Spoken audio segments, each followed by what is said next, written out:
Olá, gente. Shalom, shalom a todos. Estamos iniciando então nossa aula de hoje.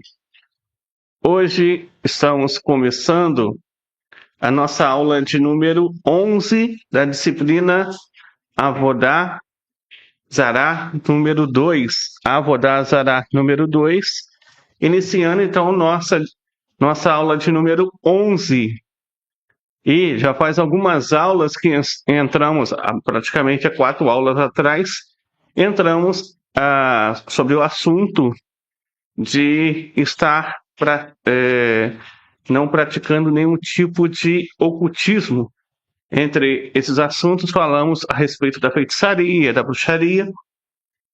E na aula de hoje, vamos entrar nesse tópico mais uma vez, agora falando um pouquinho de uma arte chamada de clarividência, que é essa, afinal de contas, essa clarividência.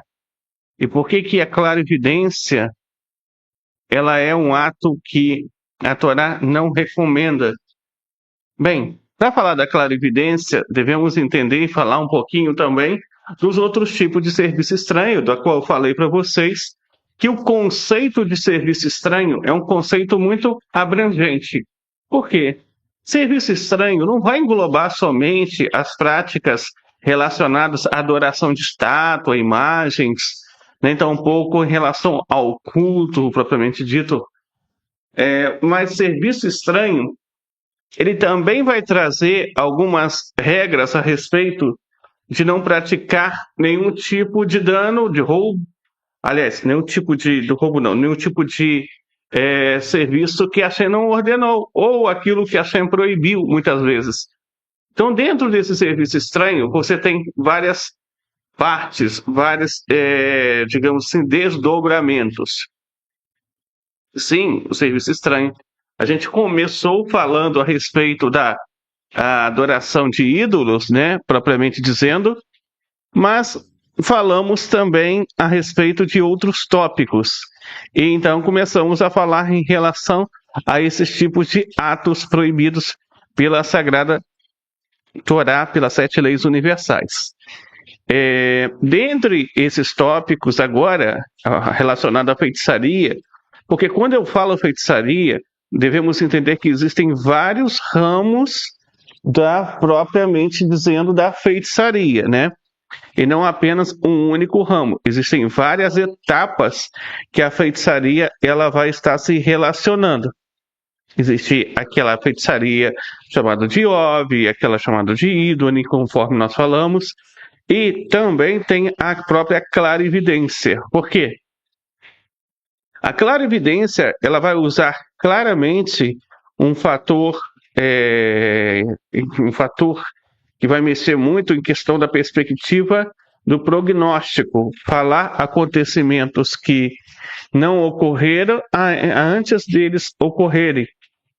Existe uma diferença entre isso que é feito na clarividência e aquilo que é feito na profecia? Sim, existem algumas diferenças. Entre elas, os profetas eles conseguem ter uma parte de tempo maior do que propriamente a clarividência. A clarividência sempre vai trazer à tona prognósticos dentro de um espaço de tempo breve, enquanto a profecia ela traz um espaço de tempo mais longo, não é verdade? Então vai ter essas duas diferenças, vão ser muito importantes para entender esses pontos.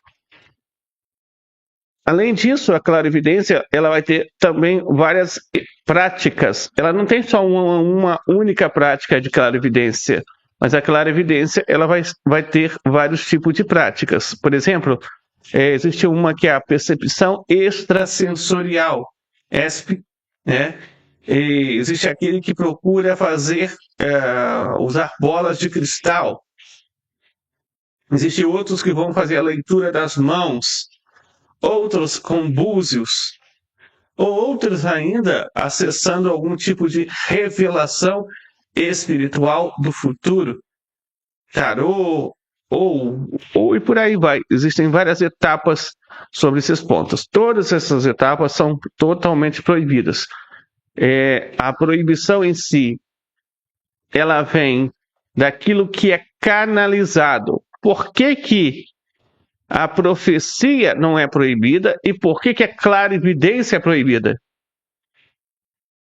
Porque se ambas trabalham com a questão do prognóstico, por que uma pode e uma não pode? Exatamente pela canalização da força. A profecia, ela canaliza dentro da parte do serviço ordenado a Hashem, ou seja, aquilo que Hashem ordenou. A adivinhação, não, ela canaliza a parte negativa, ela atribui forças intermediárias e procura trazer, através dessas forças intermediárias, um certo poder, né, sobre aquilo que vai vir a acontecer. Hoje em dia, existe uma diferença entre aqueles que praticam a clarividência hoje e aqueles que praticavam clarividência no passado? Claro, obviamente que existe. Qual é a diferença hoje para o tipo de clarividência que ocorria no passado? A diferença é que hoje muito dessa prática está misturada com o engano. Muito dessa prática não é algo que vem, por exemplo, digamos assim, que vem mesmo da própria da arte oculta, entendeu? Da arte da negatividade, da energia impura. Não.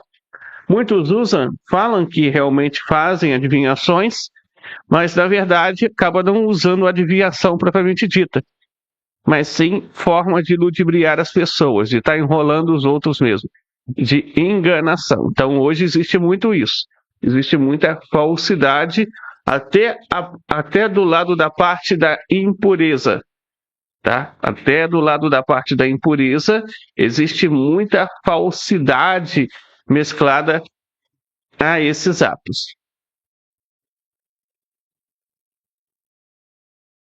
Legal, então.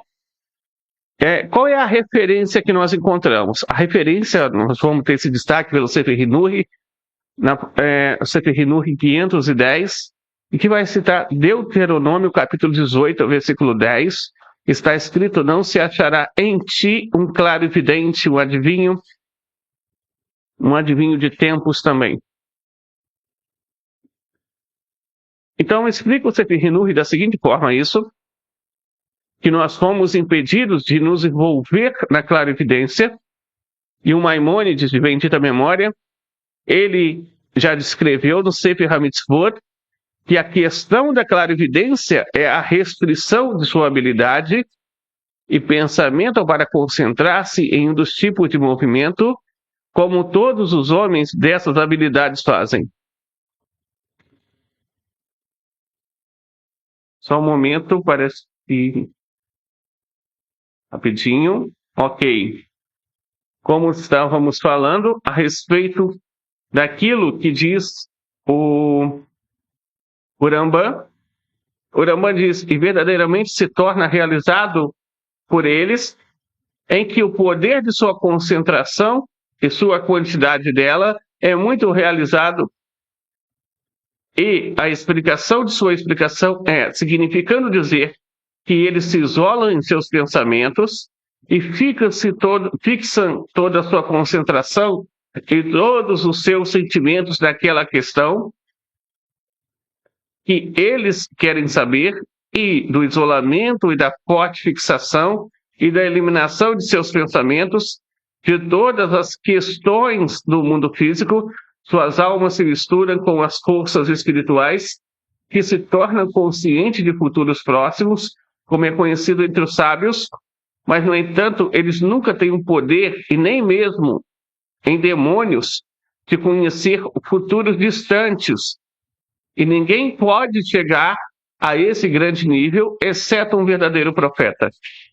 E mesmo em futuros próximos, os clarividentes não sondam toda a verdade, mas sim apenas a maioria de suas palavras se torna realidade. E neste assunto em si, nem todas as pessoas são iguais, Em vez disso, há alguns que têm muita superioridade nesses assuntos, como a superioridade das pessoas em força, e em outras coisas tem alguns que têm outros níveis. E as ações das pessoas com essas habilidades não são todas as mesmas, como entre eles há alguns que se isolam nos desertos para se concentrar nisso, e deles um que bate no chão com um pedaço de pau na mão, golpes que vêm rapidamente um após o outro, e grita gritos estranhos, e deixa seu pensamento e olha para o chão por um longo tempo até que ele entenda o que vai acontecer. Irambã, de bendita memória, testemunhou que viu isso uma vez no Ocidente, e entre eles há um que achata a areia e faz imagens nela, e isso é feito por muitas pessoas no Ocidente. E entre eles também há um que joga pequenas pedras em pedaço de couro e as encara por um longo tempo. E entre eles também há um que faz esse ofício com punhados de cevada e um grão de sal e um carvão misturado. E isso é famoso entre nós, como os homens e mulheres ismaelitas sempre fazem isso diante dos nossos olhos. E entre eles também há um que joga um cinto de couro no chão e encara e fala, e a intenção de tudo isso é despertar a habilidade da alma que pode vir, e a nossa Torá perfeita nos distanciou de todos esses assuntos e sobre tudo isso foi declarado. Assim disse então o Sefer Hinuri. Então o Sefer Hinuri vai trazendo aqui algumas dessas práticas. Primeira coisa é que o Sefer Hinuri vai trazer aqui uma coisa importante. Primeiro, que isso realmente acontece, de fato e de verdade. Tem pessoas que têm essa prática. No entanto, existe uma diferenciação entre o nível da clarividência e o nível da profecia. A clarividência, ela não consegue acessar futuros muito longos. A profecia já consegue. Por exemplo, os profetas profetizaram sobre questões de 1000 anos, 500 anos. A clarividência não.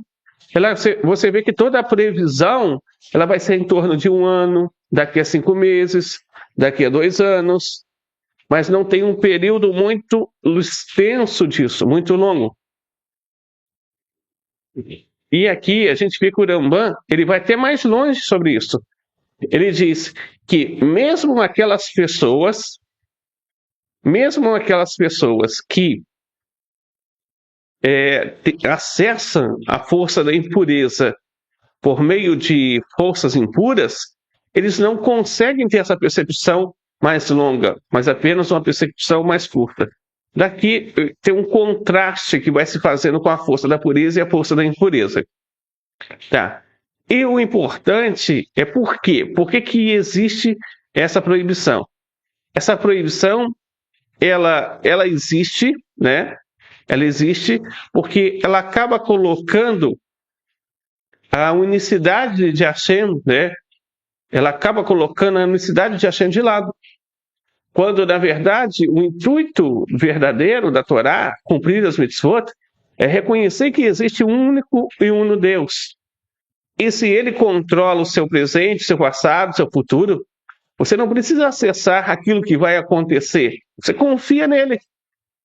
Se você tem a sua confiança absoluta em Hashem, você não precisa ficar preocupado com o que ainda vai vir por aí. Não é verdade? Tá. Vimos essa prática, e de onde que nós sabemos que essa prática é proibida para nós? As nações, os descendentes de Noé, os Benei Noa. No Talmud Baveli, Tratado Sanedrim, página 56b. E o Rabi Yossi diz, com relação a todo tipo de feitiçaria, que é declarado na passagem sobre feitiçaria, é proibido para um descendente de Noé se envolver nela. Isso é derivado dos versículos: quando você entrar na terra que o Eterno, seu Deus, lhe dá, você não aprenderá a fazer as abominações dessas nações. Não será encontrado entre você alguém que faça seu filho ou sua filha passar pelo fogo, esse era o culto a Moloque, um clarividente, um adivinho, e daqui a gente vê então que é proibido para nós, um adivinho de tempos, adivinhar por meio dos astros, ou um encantador, ou um bruxo, ou então alguém que consulte o necromante, ou feiticeiro, ou dirija perguntas aos mortos, pois quem faz essas coisas é uma abominação ao Eterno. Por causa dessas abominações, o Eterno, seu Deus, os está expulsando de diante de vocês. Deuteronômio 18, versículo 9 a 12, está registrado isso. E aí o Rabi Yosef, ele vai concluir da seguinte forma: evidentemente, os cananeus foram punidos por essas práticas, e como Deus não os teria punido por uma ação, a menos que ele primeiro a tivesse proibido. Essas práticas são claramente proibidas aos não-judeus.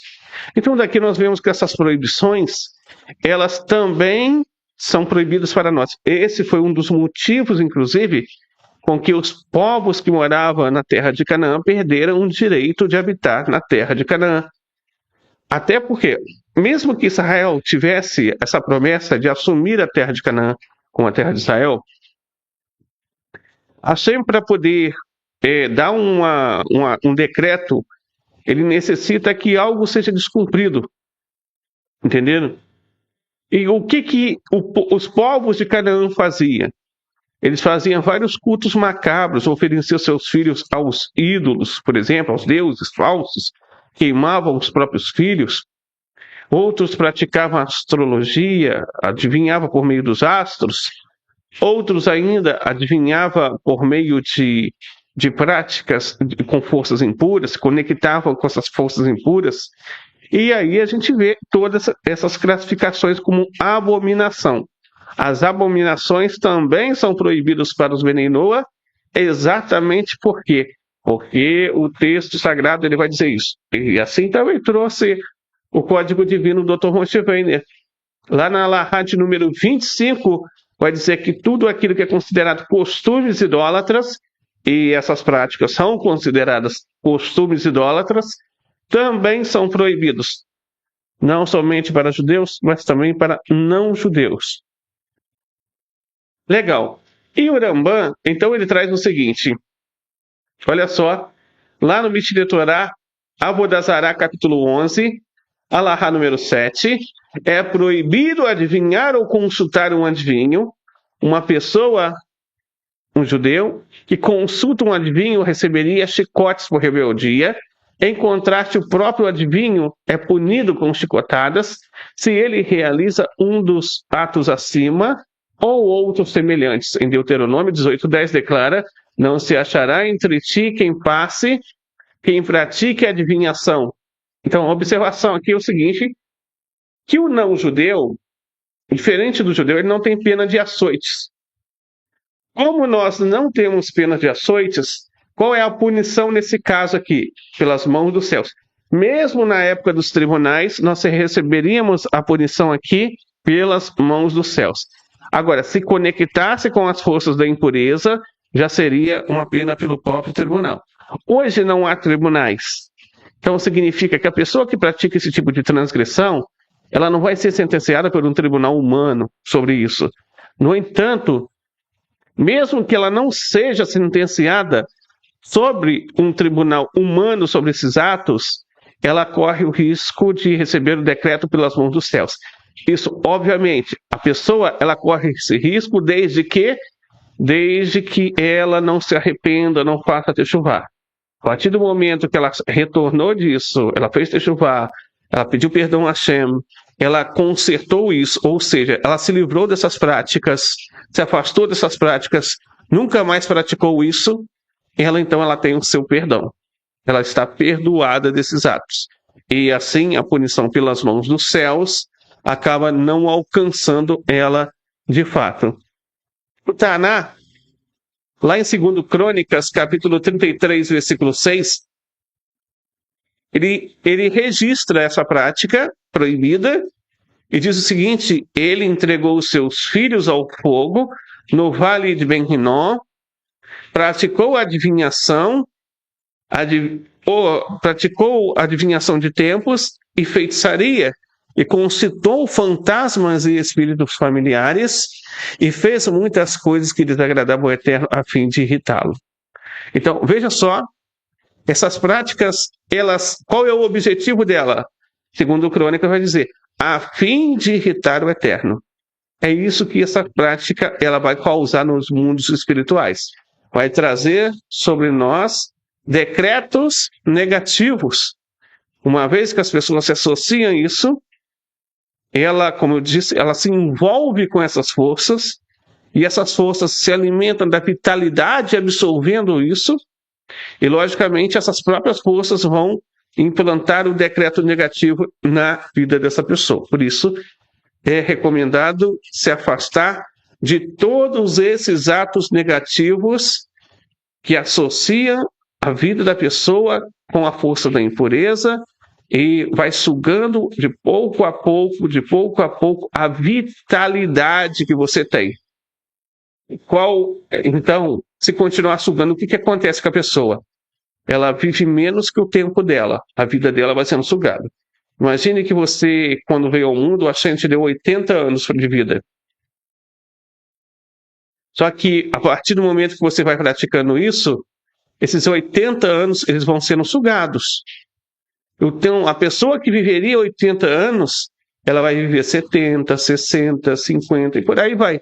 Quanto mais se associar com essas forças, mais os anos de vida dela vão sendo sugadas. Mais a vitalidade dela vai sendo sugada. Essas forças se alimentam disso.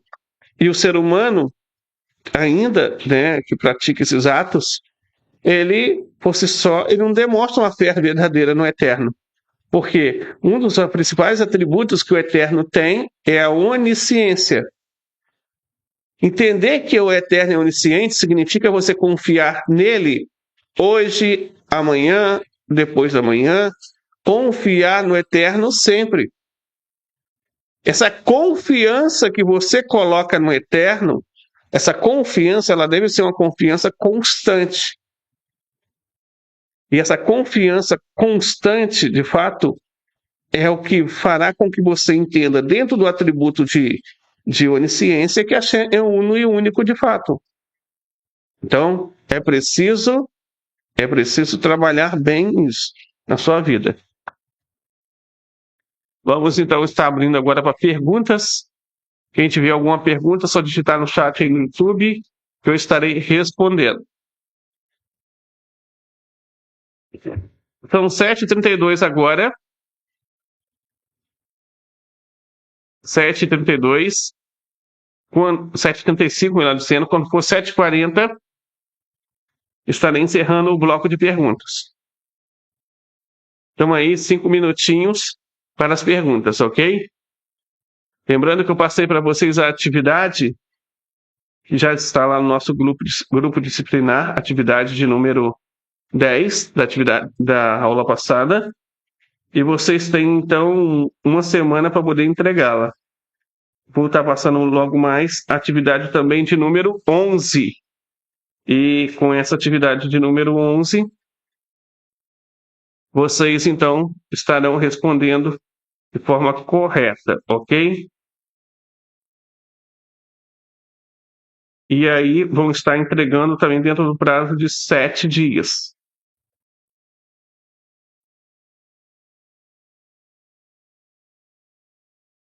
Estamos aqui conosco hoje o Zé Carlos Garcia e também o Elaido Silva. Shalom, shalom a todos.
José Carlos está perguntando: Moré, o senhor poderia me dizer sobre a prática da medicina chinesa e hipnose clínica?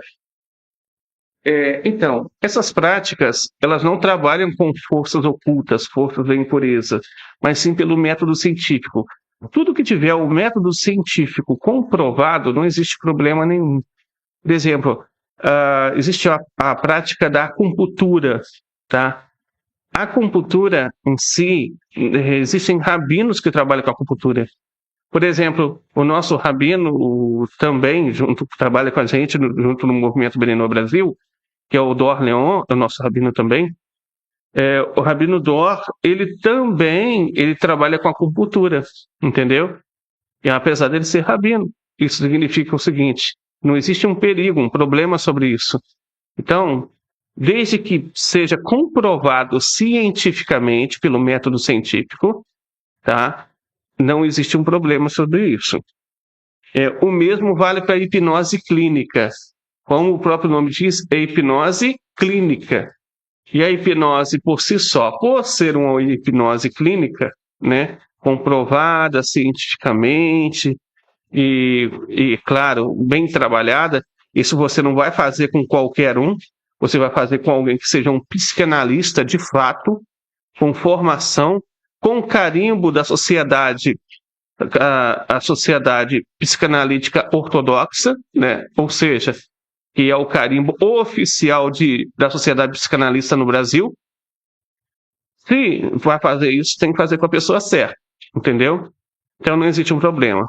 Problema existe com o tipo, sim, de hipnose que é praticado dentro do meio religioso, dentro das igrejas evangélicas aí. E existe muita hipnose, para quem não sabe, no fundo musical, muita hipnose, sim, no ato das pessoas caírem no chão, muita hipnose, de fato, nas pessoas saírem de si. Realmente, aí existe um problema grave. Por quê? Porque isso é provocado pela espiritualidade e não por método científico. E aí sim traria um grande problema, tá?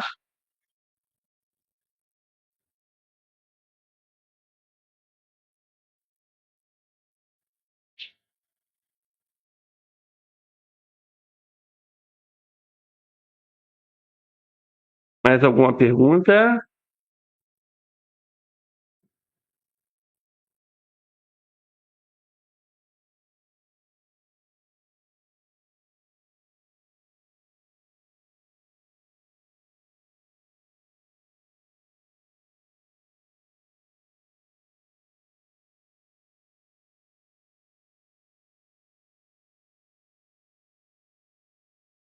Ok, então, pessoal. Então, esse foi o nosso bloco de perguntas. Foi muito bom estar aqui com vocês e respondendo a pergunta do José Carlos Garcia. Na aula de hoje, então, nós vimos sobre a respeito da clarividência, a adivinhação. Seja ela feita por qualquer tipo de meio de adivinhação, bola de cristal, tarô, leitura da mão, métodos extrasensoriais, todos eles são extremamente proibidos pela Sheva Mitzvot Beninoa, pelas 7 leis universais. Não é bom ficar acessando esses métodos, ok? Então, devemos ter um cuidado a respeito desse ponto.